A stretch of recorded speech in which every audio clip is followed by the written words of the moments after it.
കോളേജിൽ പോകുന്ന പേരും പറഞ്ഞ് കാമുകന്റെ കൂടെ പോയി കറങ്ങി ലോഡ്ജും എടുത്തിട്ട് സർവ്വതും കഴിഞ്ഞിട്ട് പർദ്ദയിട്ട് വീട്ടിൽ വന്ന് ഉമ്മാനെ കെട്ടിപ്പിടിച്ച് സുംബനം എല്ലാം കൊടുത്തിട്ട് ഒരു പേടിയുമില്ലാതെ റൂമിന്റെ അകത്ത് കയറി കിടക്കുമ്പോ മോളെ നിന്റെ ഉമ്മ ആ പാവത്തിന് 50 വയസ്സായി ഇന്നു വരെ ഒറ്റ ഒരുത്തം നിന്റെ ഉമ്മയുടെ ശരീരത്ത് പോലും തൊട്ടിട്ടില്ല.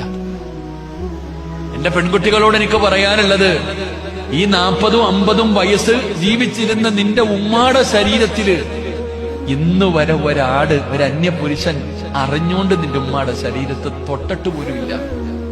നീയാണ് വ്യഭിചരിച്ചിട്ട് വന്ന് കിടക്കുന്നത്. എന്റെ വാപ്പാടെ പ്രായത്തിലുണ്ടതിനായി നിന്റെ ഉപ്പായ്ക്ക് 45, 50, 60 വയസ്സായി. ആ ഉപ്പ ഒരു വീടി പോലും വലിച്ചിട്ടില്ലടാ. നിന്റെ ഉപ്പ ഒരു മുറുക്കാൻ പോലും മുറുക്കിയിട്ടില്ല. അത്രയ്ക്ക് നല്ല മനുഷ്യനാ. ആ ഉപ്പാടെ മോനായ നീയാ വലിച്ചിട്ട് നടക്കണേ.